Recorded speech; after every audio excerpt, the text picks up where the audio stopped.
বয়ঃসন্ধির মতো 40-এর পরের জীবনেরও একটা নাম থাকা উচিত। বুড়িও না আবার ছুরিও না, অদ্ভুত একটা বয়স। বেশিরভাগ ক্ষেত্রেই এরা সংসারী 15-20 বছর ধরে। 1-2 সন্তানের মা হলেও মনের ভেতরকার কিশোরীটা কোথায় যেন রয়ে যায়। সেই মনের কিশোরীটাকে অবদমনের ক্লান্তিকর প্রচেষ্টা সবসময়। কারণ পরিবেশ পরিস্থিতির কাছে ছুরি হয়ে থাকাটা নিছক হাস্যকর। যা পাওয়ার ছিল আর যা পাওয়া হয়নি, মনটা সেই হিসেব করতে বসে যায়, মন না চাইতেও। কতইবার ব্যস্ত থাকা যায় সংসার, রান্নাবান্না কিংবা অফিস নিয়ে। দিনের শেষে না পাওয়াগুলো কেমন যেন খোঁচাতে থাকে। দিনের শেষে মনে হয় কেউ তো থাকুক, কেউ তো শুনুক মনের সব কথা, কোনো জাজমেন্ট ছাড়াই। এদিকে সংসার, বাচ্চা কাচ্চা মানুষ করতে করতে জীবনটা বন্ধুহীন হয়ে যায়। সবাই যার যার জীবনে ব্যস্ত। আবার 40 পেরোনোর কিছু মেয়েরা একটা কঠিন রোগে ভোগে, নস্টালজিয়া। কারণে অকারণে শুধু পুরনো কথা মনে পড়ে। পুরনো ক্ষতগুলো দগদগে হয়ে ওঠে। আবার মনে পড়ে ফেলে আসা শৈশব, তারুণ্যের চঞ্চল মন, স্কুল, কলেজ, ইউনিভার্সিটির সোনালি দিনগুলো, তার সঙ্গে প্রথম দেখার ক্ষণটি। কখনো বা না ফুরোনো কত গল্প, বৃষ্টিবিলাস, যে কিছু সময়ের জন্য নিজের হয়েছিল, যে কষ্ট দিয়েছিল কিংবা না চাইতেও যাকে কষ্ট দিতে হয়েছিল, সব মনে পড়ে যায় সময় অসময়ে।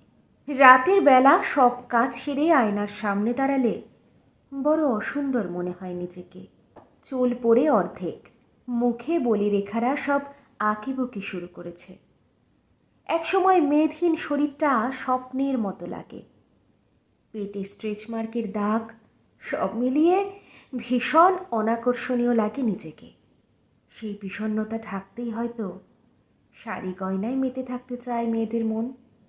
জীবনের অর্ধেকটা পার করে এসে 40 পেরোনো অনেক মেয়েদের আবার দুর্নিবার প্রেমের ইচ্ছে জাগে। না, প্রেম করার জন্য প্রেম না, মনে হয় কেউ থাকুক, কেউ শুনুক সব কথা। আবার কারো আকর্ষণের কেন্দ্রবিন্দু হতে মন চায়। মনটা আবার সব কিছু নতুন করে শুরু করতে চায়। তবে মন নতুন কাউকে চায় না, পুরাতন মানুষটাকেই আবার নতুন করে চায়। আবার তার চোখের তারা হয়ে থাকার বড় স্বাদ হয়। সংসার, বাস্তবতা সব অস্বীকার করতে চায় মনটা মাঝে মাঝেই। 40 পেরোনো মেয়ের বাবা মায়ের কথা খুব মনে পড়ে। সেই জীবনটা খুব মনে পড়ে প্রতিনিয়ত। যা করতে ইচ্ছে করে তাদের জন্য, কিন্তু চাইলেই করা যায় না। শুধু মেয়ের বাবা মা বলে অধিকার বোধ সীমিত করে রাখতে হবে, এই ব্যাপারটাই খুব ভাবায়। কিন্তু শুধু ফাইন্যান্সিয়ালি ইন্ডিপেন্ডেন্ট হলেই কি সমাজ ইন্ডিপেন্ডেন্স দেয়? মেয়েরা কখনোই সমাজের দাসত্ব থেকে পুরোপুরি আদৌ বের হতে পারে কি? 40 পেরোনো মেয়েটার মাঝে মাঝেই খুব একা থাকতে মন চায়, নিজের মতো করে, নিজের জন্য। পর মুহূর্তেই সন্তানদের জন্য মন কাঁদে। মায়েরা সবচেয়ে ভয় পায় মৃত্যু। শত অভিমানেও সে বেঁচে থাকতে চায় তার সন্তানদের জন্য। অনন্ত যতদিন সন্তানদের জীবনে তার প্রয়োজন আছে ততদিন। চিৎকার করে কাঁদতে বড় স্বাদ হয়, যেন সেই কান্না কেউ শুনতে না পায়। এমন জায়গার খোঁজে মনে হয় জীবনটাই পার হয়ে যায়। 40-এর কাছে এসে মেয়েদের সবুজ মনটা আস্তে আস্তে নীল হতে শুরু করে। প্রথমে হালকা, তারপর আস্তে আস্তে গাঢ় হয়। একসময় বেশি কথা বলা মেয়েটা চুপচাপ হয়ে যায়, মেনে নিয়ে বেঁচে থাকা শিখে যায়। পান থেকে চুন খসতেই যে মেয়ের চোখের জল, নাকের জল এক হয়ে যেত, তার নিঃশব্দ কান্না খুব কাছের না হলে কেউ টের পায় না। 40 পেরোনো মেয়েগুলো ব্যালেন্স করতে করতে নিজেদের কথাই ভুলে যায়। ভুলে যায় কি করলে ভালো লাগবে, ভুলে যায় মনটা কি চায়। 40 পেরোনোর শরীরটাও আগের মতো সাপোর্ট দেয় না। অপারেশনের ধকল, মেরুদণ্ডে দেওয়া ইঞ্জেকশন শরীরটাকে অকেজো করে দেয়। ভাঙা কোমর নিয়ে দিব্যি রান্না বান্না, বাচ্চার দেখাশুনো, ঘরের কাজ জানি সব করে যায়, তবুও দিন শেষে শুনতে হবে কিছুই করে না।